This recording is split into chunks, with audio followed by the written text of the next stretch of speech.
Dia, senhoras e senhores. Hoje é.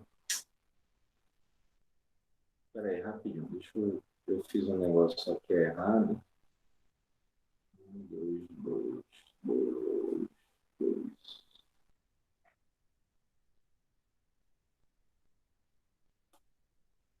Pronto, agora sim.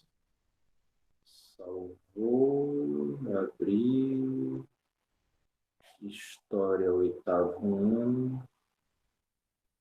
Isso daqui eu fecho. Esse daqui eu abro. Hoje, dia primeiro. Beleza. Ah, se tivesse muito álcool, os avião ia tudo bêbado.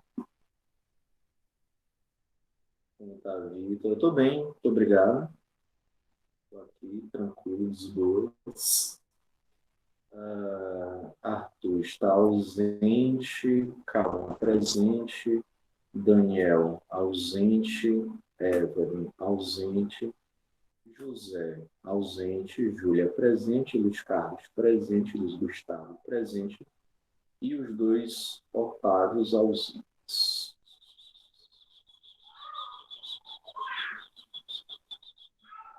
Professor, nunca mais vi Zé. Ainda bem, né? A gente está no meio de uma pandemia, é bom o isolamento social.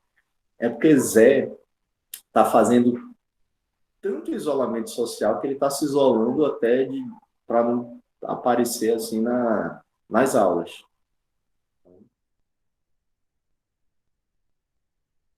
É bem complicado, Gustavo. É bem complicado mesmo. É chato pra caramba, é difícil pra caramba, mas infelizmente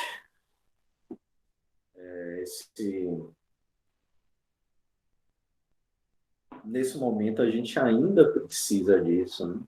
É algo que está no mundo inteiro. Eu gosto muito de basquete, né? Eu assisto partidas de basquete, tá? Lá nos Estados Unidos, acho que minha imagem caiu. Lá nos Estados Unidos mesmo, os, os ginásios de basquete já estão reabrindo para torcedores.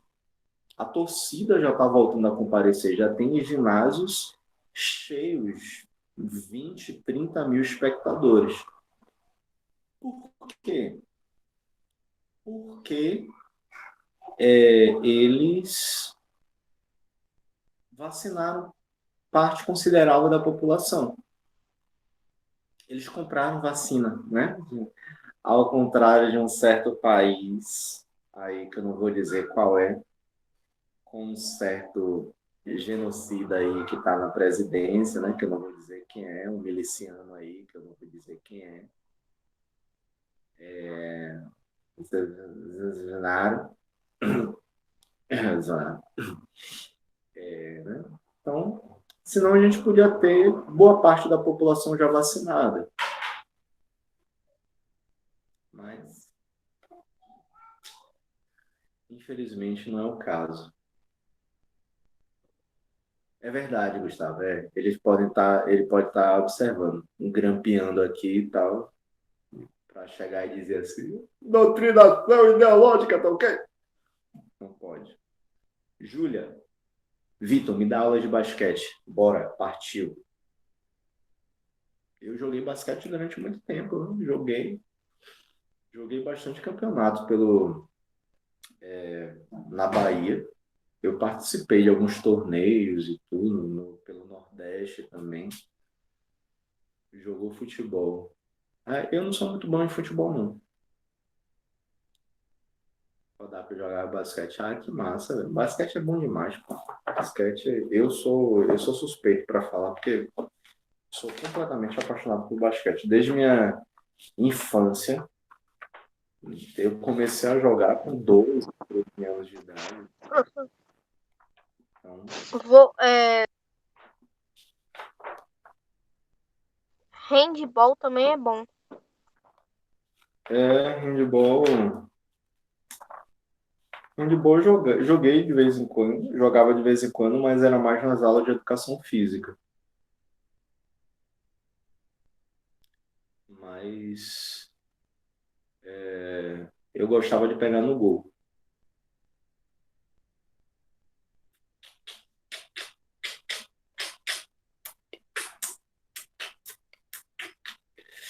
Enfim, vamos começar. Capítulo novo, a partir da página 206. Página 206. Simulado não tem muito o que corrigir, não, Julia. É tipo, ah, não, se quiser que eu corrija o simulado, eu corrijo. Eu falo das questões. Deixa eu abrir aqui a prova. Mas, tipo, a prova foi fácil. Simulados de história. Oitavo ano. A prova foi fácil. Então,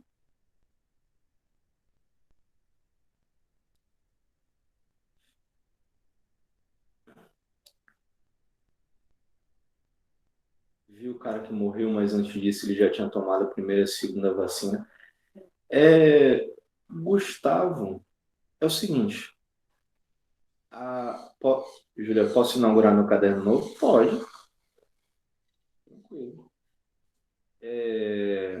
As vacinas, Gustavo, elas têm uma eficácia bastante alta. Elas evitam, na grande maioria das vezes, elas evitam a doença. Tipo, você vai ser infectado? Possivelmente sim. Só que você não vai sentir nada.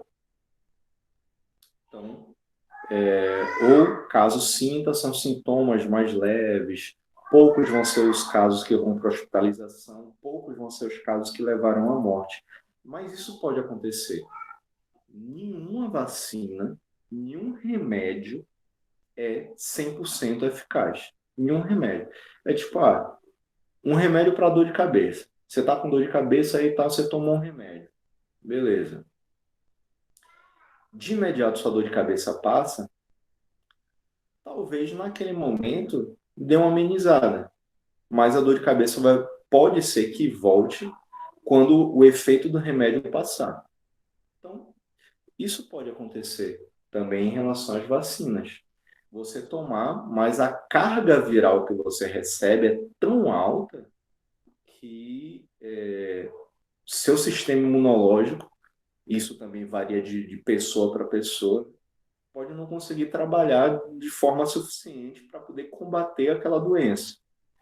Então, o bom de você poder vacinar a grande maioria da população é que você diminui a quantidade de circulação de vírus no local. Então, tipo, se todo mundo daqui da sala, tiver vacinado, pronto.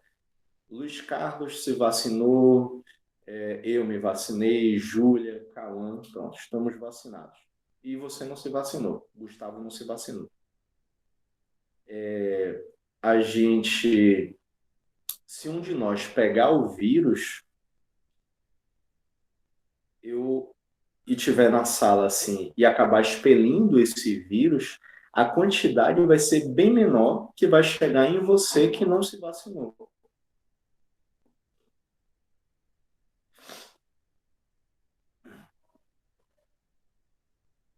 Só teve sim, sim, ainda tem isso, realmente. A vacina em si, ela também dá sintoma. Ela pode dar sintoma. Tá? Quem já se vacinou da escola Luciano, o professor Luciano, diretor, já está vacinado também. Aí, claro, não dá para saber se ele teve alguma coisa e tal. Eu só devo me vacinar daqui a umas 2 semanas, mais ou menos, porque por enquanto os professores que estão sendo vacinados é o pessoal do Fundamental 1. A segunda Pô, mas com a primeira dose já está um pouquinho protegida. A segunda dose vai ajudar a. Mas tem que tomar, Julia. a proteção ela só se dá efetivamente depois da segunda dose. Com a primeira dose, você já tem uma proteção pequena. Com a segunda dose, dá um salto que ajuda o seu corpo a ele reconhecer melhor a vacina e não ter problema. Mas não tenha medo não, pô. Não tenha medo não, de jeito nenhum. Pô, imagine só, antes levar uma agulhada do que você ser hospitalizado e morrer, né?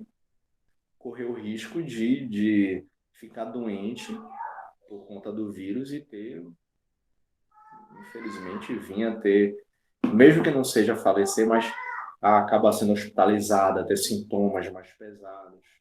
Com a vacina, tipo, você vai tomar uma agulhada na hora, vai doer, vai chorar e tal. Mas pronto, acabou, passou. Depois dali, ó, passou, filé da Bahia, pá, não sei o quê. Toma um sorvetinho depois, assim, conversa com o papai, mamãe, assim, pra fazer. Meu pai, tomei vacina, me deu um sorvete. Faz aquela velha chantagem. Jogue duro. Mas enfim, vamos começar a nossa aula agora. Mas vai tomar dia 8. Que bom, velho. Bom, quando eu soube de minhas duas avós, né? Eu tenho uma avó de 94 anos e a outra avó de 77. E aí Todas as duas já se vacinaram? elas tomaram as vacinas quando soube que elas tomaram. Uma é de Salvador, outra é de Dias D'Ávila, no interior da Bahia. E aí elas tomaram a vacina assim, pô, ó, coisa boa, né?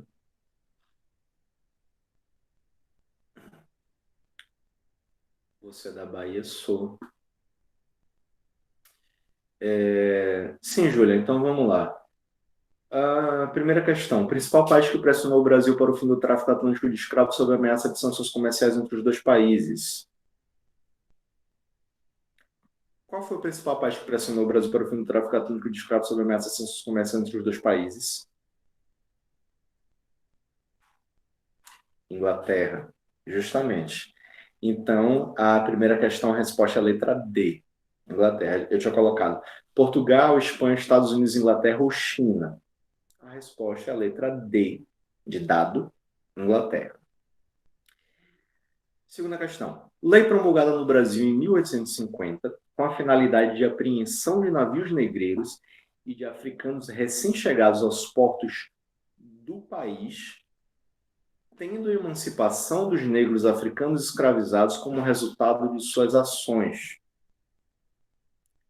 Então, qual foi a lei promulgada no Brasil em 1850? Foi a letra A, Lei Eusébio de Queiroz. A letra B, Acertei. a letra B, a lei Aberdeen, ela vai ser uma lei. Eu acho que você estava até com dúvida nessa, né, Júlia? Você chegou a perguntar. Eu ia botar essa, só que eu fiquei em dúvida. Essa ou a Lei Áurea? Aí acabei marcando a Lei Áurea. Aí foi, A, entendeu? a Lei Áurea foi a lei assinada em 1888 pela princesa Isabel, que foi pela abolição total da escravidão. A lei Aberdeen foi uma lei de lá da Inglaterra mesmo, que lidava também com esse fim do tráfico negreiro, e meio que a lei Eusébio de Queiroz ela vai seguir a ideia da lei Aberdeen, mas a Eusébio de Queiroz é específica para o Brasil. A Aberdeen é da Inglaterra em relação a todo o Atlântico. O ventre livre vai ser em relação ao nascimento, né? Lá em 1870. Em relação ao nascimento dos negros, dos afrodescendentes, eles nasciam livres. E a lei de terras vai ser uma lei também de lá de 1850 que não permite a compra de terras por parte de escravos. Então a resposta vai ser a letra A. Terceira questão. Com a repressão ao tráfico ilegal, as dificuldades de se obter escravos no Brasil aumentaram significativamente. promovendo a formação de um tráfico interno no país. Como se deu essa nova modalidade de comércio de escravos? Aí tinha lá a opção, letra A. Através da pirataria, realizando viagens transatlânticas que não poderiam ser rastreadas pelas autoridades luso-brasileiras? Errado. As viagens transatlânticas, aquelas que atravessavam o Atlântico, elas eram rastreadas pelas autoridades. E, uma vez isso acontecendo, e aí vem a Lei Eusébio de Queiroz, opa, chegou o navio, cortou, acabou, palhaçada. A letra B fala, o tráfico negreiro deixou de ser África-Brasil, de forma direta, e os escravistas tiveram a América Central como intermediária para a obtenção de escravos. Não. Letra C. O foco da escravidão mudou do tráfico transatlântico para uma ação voltada às populações indígenas. Não. A escravidão indígena ocorreu principalmente no início da chegada dos portugueses aqui no Brasil. Então, ela vai rolar entre lá, 1530 até mais ou menos 1600, 1620, quando o tráfico negreiro vai explodir. A letra D é a correta, Júlia. Os fazendeiros do Nordeste, devido à crise do açúcar em seus engenhos, passaram a vender os seus cativos às fazendas de café da região Sudeste. Então, quando eles não tinham mais como manter esses escravos, como eles tinham cada vez mais custos e menos arrecadação, um jeito que eles encontraram de voltar a ter lucro, a tentar se manter um pouco dentro desse mercado, era vendendo os seus escravos. Então, para ter um retorno daquele investimento que eles tiveram na compra desses escravos. E a letra E era nenhuma das anteriores, então foi a letra D. Quarta questão. Não. Quarta questão. Ao se fazer da compra... deixa eu até abrir essa imagem aqui para vocês. São duas aulas? Não, uma só, Gustavo.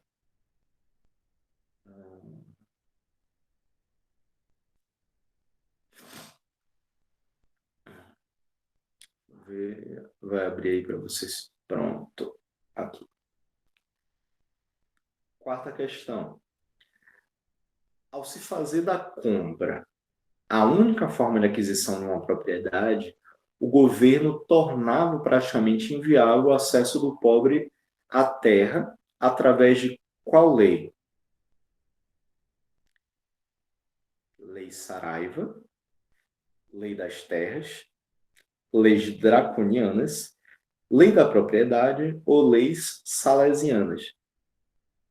Leis salesianas com 2 L's eu botei de sacanagem mesmo, que é para poder lembrar o Ricardo Salles, né? Eu fiquei em dúvida na B e na E eu estava, é a B mesmo. O correto é a letra B, Lei de Terras. Inclusive, a Lei de Terras estava lá também na segunda questão. Foi a única que você falou, porque o resto eu não conhecia nenhuma. É isso. Lei Saraiva existiu, leis draconianas não tiveram relação com o Brasil, lei da propriedade. Eu joguei propriedade aqui, o nome, porque eu tinha colocado forma de aquisição de uma propriedade. Lei da propriedade, só para enganar o povo. Enfim, mas o correto é a letra B, Lei de Terras.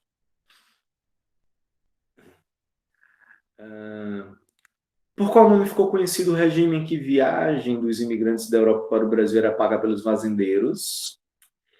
Tendo sua contratação vinculada a uma relação em que os imigrantes recebiam pequenos lotes para o plantio de gêneros para sua subsistência, mas só poderiam adquirir bens em armazéns dentro das próprias fazendas, além da entrega de metade de sua safra aos latifundiários.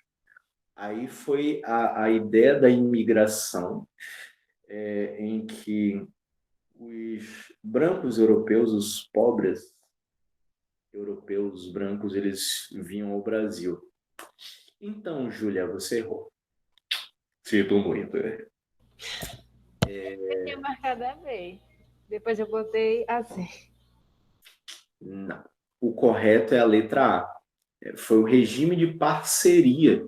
Vixe, tá até escrito aí, regime de parceira. Não, o regime de parceria. Aqui dá para entender, tá? Parceira, mas é parceria, deu para entender. É o regime de parceria. Teoricamente, seria a ideia de serem parceiros. Né? Então, o semi-escravismo, semi-escravidão não existe. Neocolonialismo, a ideia da neocolonização é o que vai ocorrer na África depois que as Américas deixam de ser exploradas enquanto colônias. Quantas questões pode errar para ficar na média? Essa prova valia. Essa prova valia quanto? 4? 3. 3? Você tem que acertar umas 6 questões. Bom, por enquanto eu só errei 2, né? Bora ver o resto. Vamos ver. Então, regime de servidão. Servidão, escravidão é a mesma coisa. Regime euro-brasileiro. Então, vai ser a letra A, o regime de parceria. Vou até corrigir aqui. Ó. Parceria. Escreve rápido, acaba errando. Sexta questão, regime de parceira. Tá aí, parceiro? Na ausência de qualquer iniciativa séria por parte do governo para garantir um futuro digno, letra C de número futuro digno aos negros brasileiros após o dia 13 de maio, um grupo de libertos da região de Vassouras, no Rio de Janeiro, endereçou uma carta a Rui Barbosa, então figura importante da política nacional. Na carta, qual era a sua reivindicação? Então, que os filhos libertos tivessem acesso à educação, que todos os libertos recebessem um pequeno lote de terra para que lá pudesse tirar sua subsistência, que os filhos libertos pudessem receber a pensão do Estado até completar 18 anos, que as mulheres libertas tivessem já perdido um pequeno enxoval do Estado, ou nenhum dos anteriores. A resposta, Júlia, está correta, a letra A, que os filhos dos libertos tivessem acesso à educação. Graças a Deus acertei. É justamente isso daqui. Porque eu só marquei esse porque eu lembrei do livro que você explicou. Exatamente. Ela queria que os filhos tivessem essa educação. Isso aí. O que eles não tiveram, o que os seus pais, né, os pais das crianças não tiveram acesso à educação, lhes foi negada essa educação, eles lutaram por isso, reivindicaram pelo menos isso. Do próprio livro de vocês acaba falando que não se sabe se o Rui Barbosa deu uma resposta em relação a essa reivindicação deles. O que se sabe é que, pelo menos de imediato, os filhos desses libertos eles continuaram sem ter acesso à educação formal. Então, não teve essa reivindicação atendida, infelizmente. Mas a resposta correta da sexta questão foi a letra A. A sétima questão, após a iniciativa dos jangadeiros, que se recusaram a transportar escravos até navios, onde seriam levados para o comércio negreiro em outras províncias, qual estado se tornou pioneiro no Brasil a estabelecer o fim da escravidão em seu território em 1884? Eu coloquei Ceará. Pernambuco, Eu Bahia, Rio de coloquei Janeiro, Ceará, Maranhão. A resposta correta é Ceará. Ceará. Ceará foi o primeiro estado brasileiro, até então eram chamados de províncias, primeira província brasileira, o primeiro estado brasileiro a decretar, a estabelecer o fim formal da escravidão. Então, foram justamente eles. Inclusive, tem uma rede de televisão de lá, do Ceará, que se chama jangadeiros, que é Viu? Na aula passada eu tirei 3, eu acho. Peraí, viu? em homenagem justamente à Tirei 2,4. atuação deles. Desculpa, Julia, não escutei o que você falou. Tirei 2,4. Acho que nessa eu tiro mais, né? Não? Eu, por enquanto, já Sim. acertei 5. Não, é isso. Cada questão vale 3 décimos. Por enquanto, se você acertou 5, você tem 1,5. Como você já errou 2, o máximo que você pode tirar é 2,4. Luiz Carlos, diga, você levantou a mão.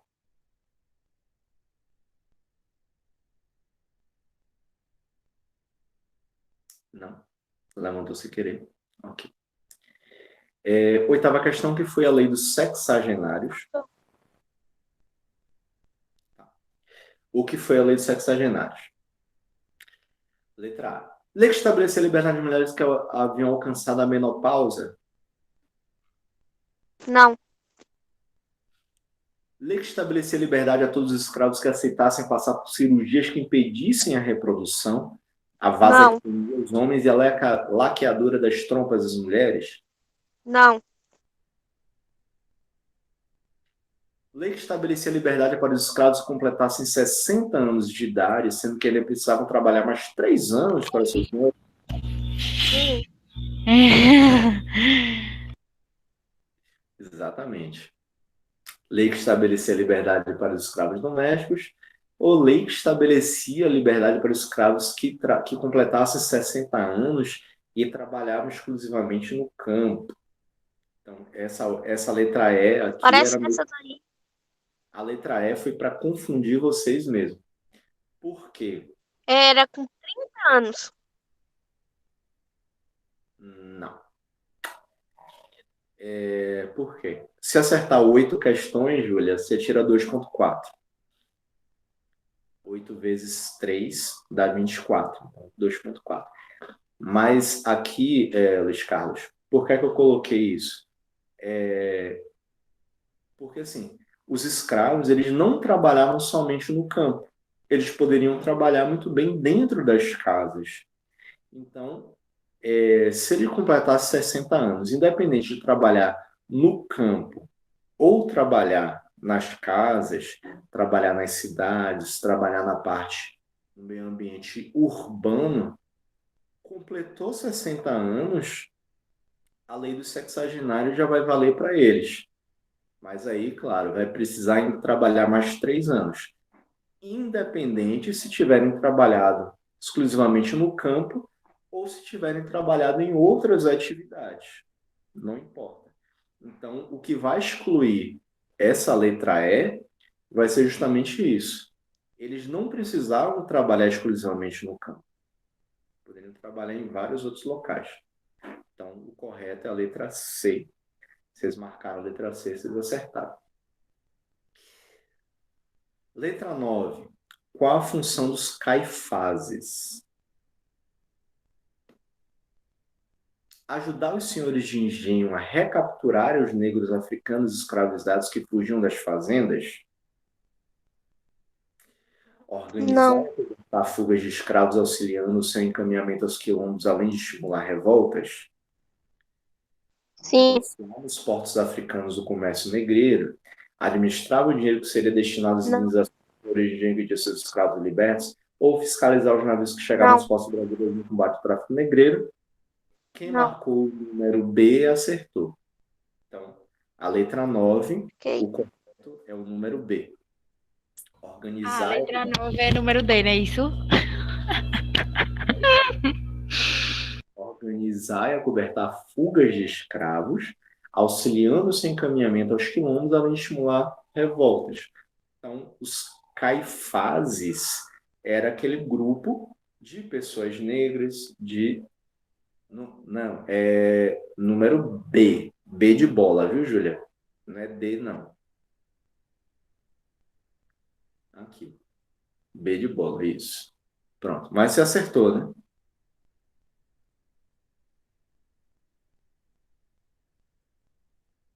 Então, Quero tirar 2,4. os caifases é essa galera que se juntou aí eram aqueles considerados como os abolicionistas, aqueles que lutavam pela abolição da escravidão. Então, os caifazes eram abolicionistas. Eles organizavam e acobertavam fugas de escravos, auxiliando esse encaminhamento aos quilombos, além de estimularem as revoltas. E a 10ª questão: como se chamavam os indivíduos que realizavam ofícios diversos como carregadores e quitandeiras em acordo com seus senhores ficavam com a parte do dinheiro recebido pelos serviços prestados?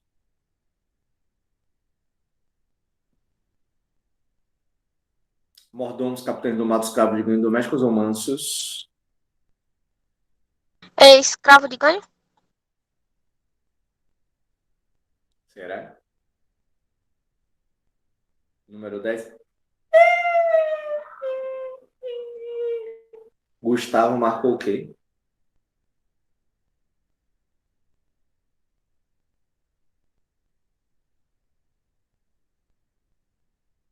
Tá certo a minha, eu marquei letra C. Não lembro. Marquei letra D. Então, o correto... Oi, mas o correto aqui vai ser a letra C. Roda, roda, Jequiti. Acertei. Letra C. São os escravos de ganho. Então, nesse caso, Júlia, você acertou 7 questões. Você ficou com 2,1. Tá bom. Tá bom. Tá acima da média. É como se valesse 10 pontos essa prova, você teria tirado Eu acertei 7. tudo.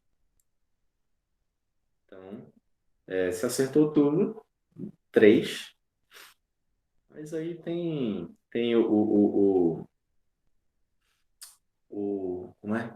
O caderno de atividade, que vale 2 pontos.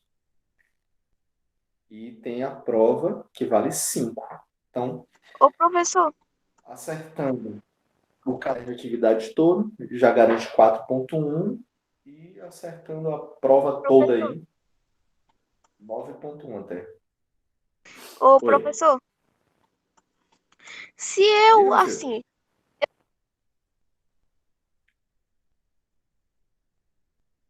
Se você é assim, o quê, meu homem de Deus? ô, professor, Diga. Ux. faltou 2 décimos da minha outra prova. Aí eu fiquei de recuperação ou não? Tirei 5,8. Ficou, porque a média é 6. A média é 6. Só que eu não sei, Júlia, eu não sei, Luiz Carlos, se nesse caso o Luciano aproxima. Porque, assim, eu não tenho como fazer nada, não tenho como modificar a nota de ninguém. Mas quem fica muito próximo da média, 5,7, 5,8, 5,9, eu não sei se ele chega a aproximar para 6. A média, a nota é 2. Caderno de atividade 2. Caderno 2. Simulado Simulado 3, 3. E prova prova 5. 5. Aí no total dá 10 pontos.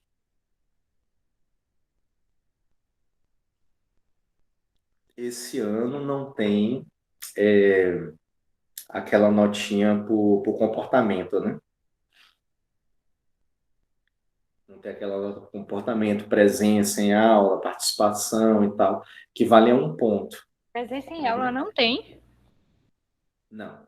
É isso. Até ano passado. É porque, como a gente não tem aula presencial, né, não tem como medir essa coisa da Mas mesmo participação mesmo. assim, quem é que falta? Aí, tipo, é uma presença já na aula.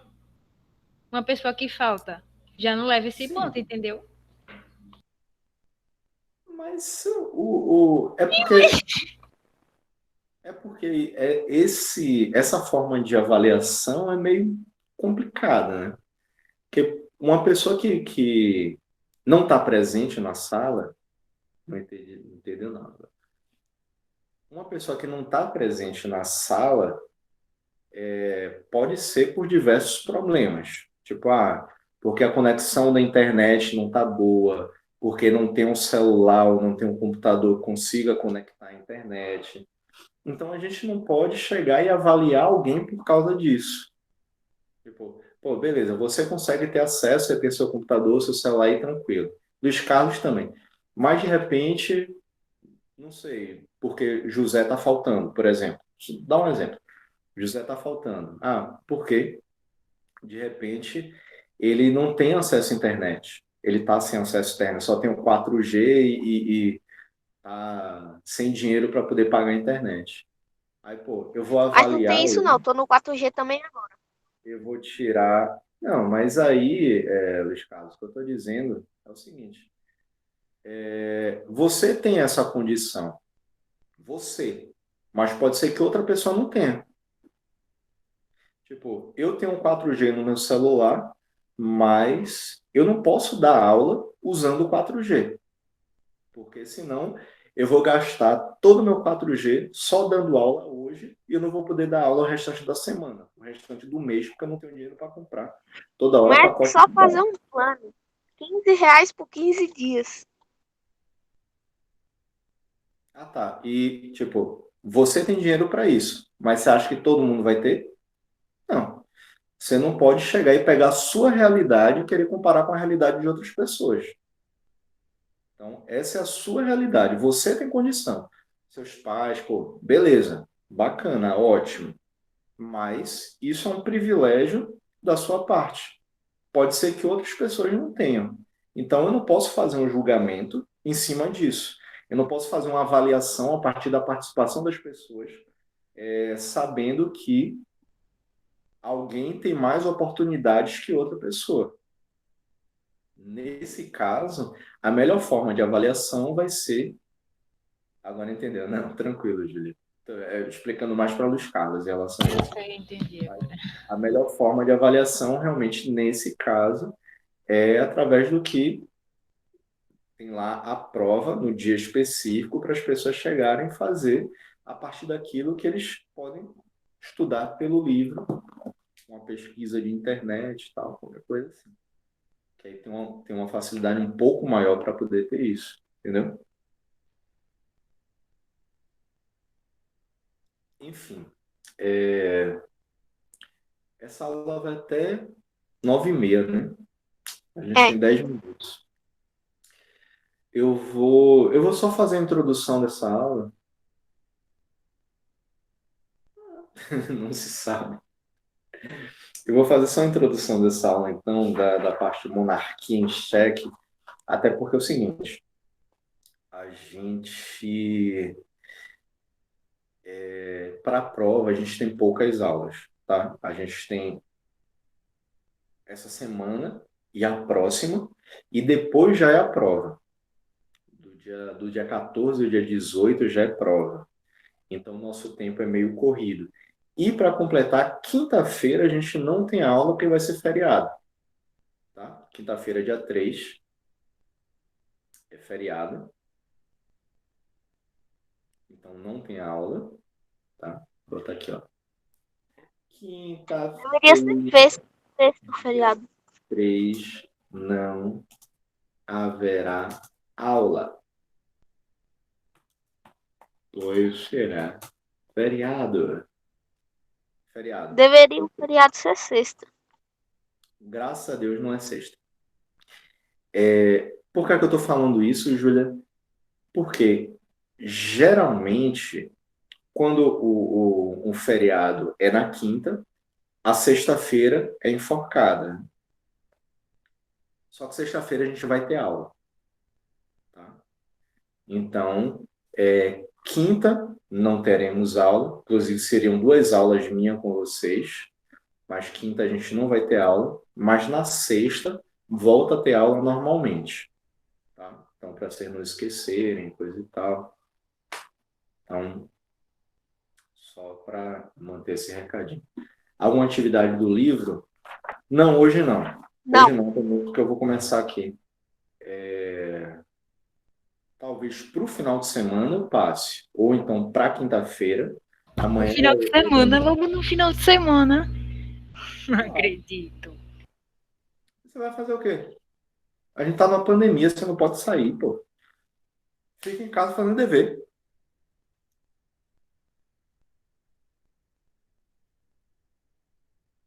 Negócio de descansar, tá? Fazer que nem Zé, tá aí no sítio, na fazenda, pegando duro, pegando a pá, fazendo roça lá, plantando milho pro São João. Então, na página 206, a gente tem 8 minutinhos para finalizar essa aula aqui. Na página 206, a gente começa falando sobre monarquia em xeque, que é a introdução para o assunto do forjando a identidade nacional. E começa da seguinte maneira.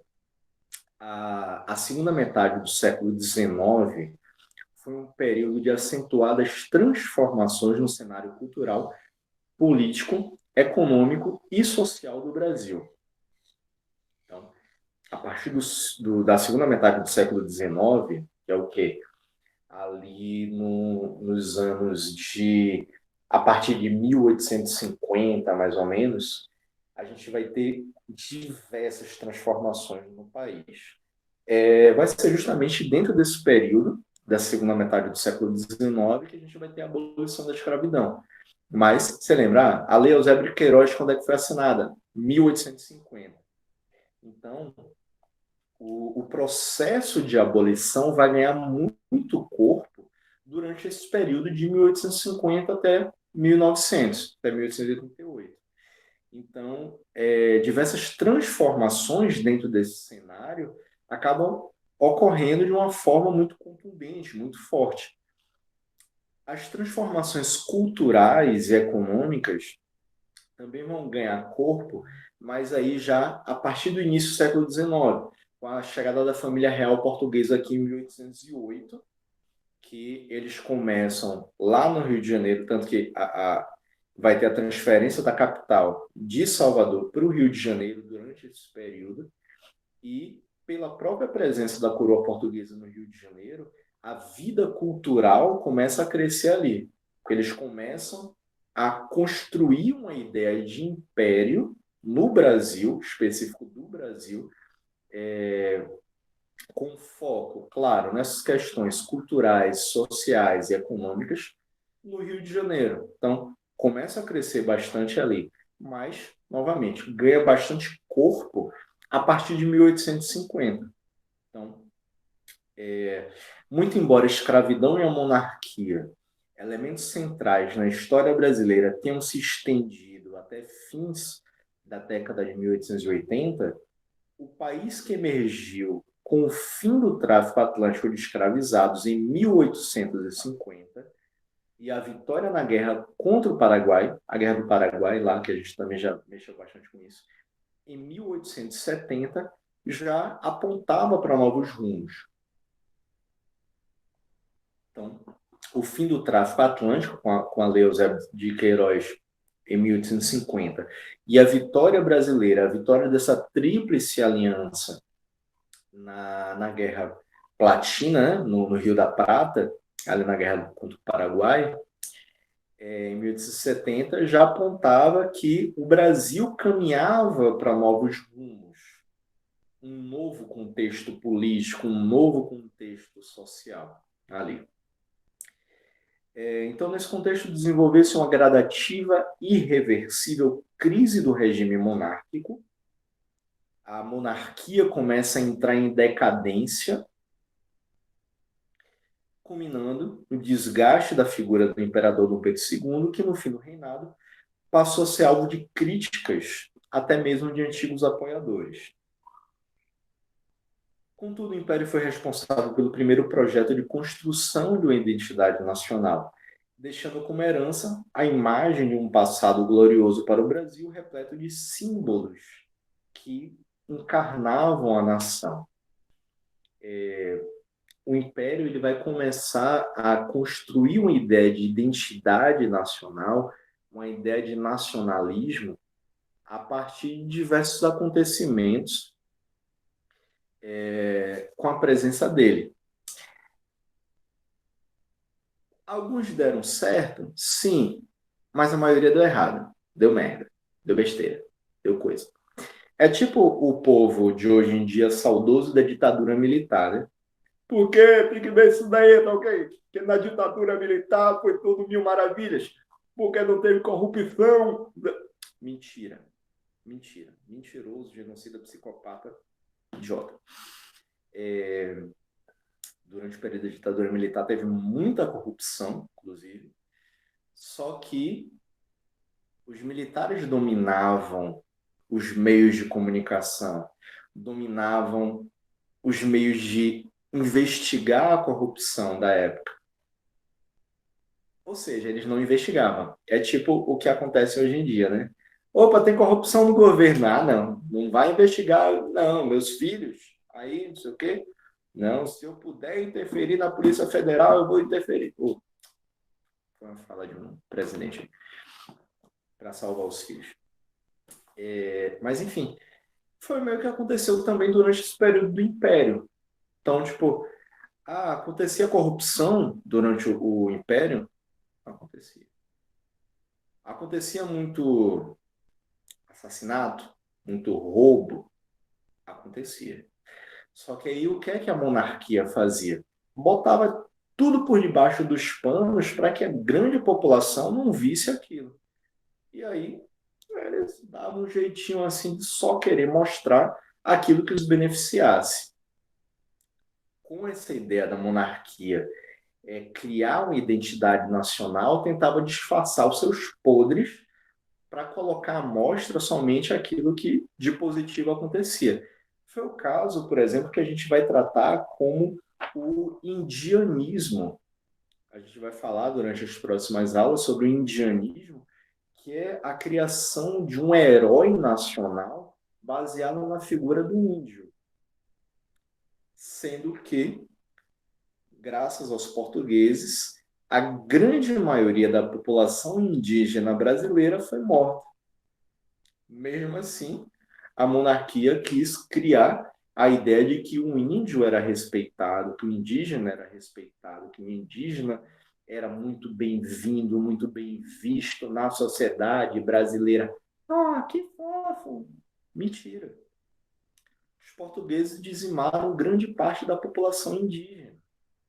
Então, o indianismo foi uma tentativa de passar pano para isso, de dizer assim, não, pô, índio maravilhoso, amo vocês. Perfeito. Né? A gente consegue perceber, fazer uma alusão, fazer uma comparação com o que acontece nos dias de hoje. Enfim. Então, o Império foi responsável pelo primeiro projeto de construção da identidade nacional, deixando como herança a imagem de um passado glorioso do Brasil, repleto de símbolos que encarnavam a nação. A obra em destaque dessa abertura, que aí na página 206, 207, do Taunay, Fex Emre Taunay, Vista de um Mato Virgem, é mais ou menos essa ideia. A obra em destaque na abertura foi criada de acordo com um projeto de identidade nacional, eu já vou terminar a aula, viu, gente? Apoiado pelo regime monárquico brasileiro e ainda hoje remete a um símbolo de identidade do Brasil. Que símbolo é esse? No passado imperial, que elementos compunham a identidade da nação brasileira? Porque um reinado que parecia estável, como o de Dom Pedro II, chegou ao fim. Se era tão cheio de maravilhas, por que é que chegou ao fim? É tipo fazer uma comparação com hoje em dia. Se, como o governo costuma falar assim, vai estar tudo mil maravilhas, eu não errei nenhuma. Se está tudo às mil maravilhas, por que é que a gente está vendo tanta gente morrendo? Por que está vendo tanta gente aí sem emprego, tanta gente sem vacina, sem isso, sem aquilo, tal, desmatamento, crise hídrica, párea internacional, vários países do mundo inteiro falam assim, velho, vocês estão botando fogo na Amazônia, maluco, tá cortando madeira, deixa de ser doido. Enfim, galera, 9h30, terminamos nossa aula por aqui. A gente continua amanhã. Amanhã tem aula, amanhã tem uma aula de história. Os oradores aí. Então, beijo, minha fã. Tchau, galera. Fui. Até amanhã. Tchau.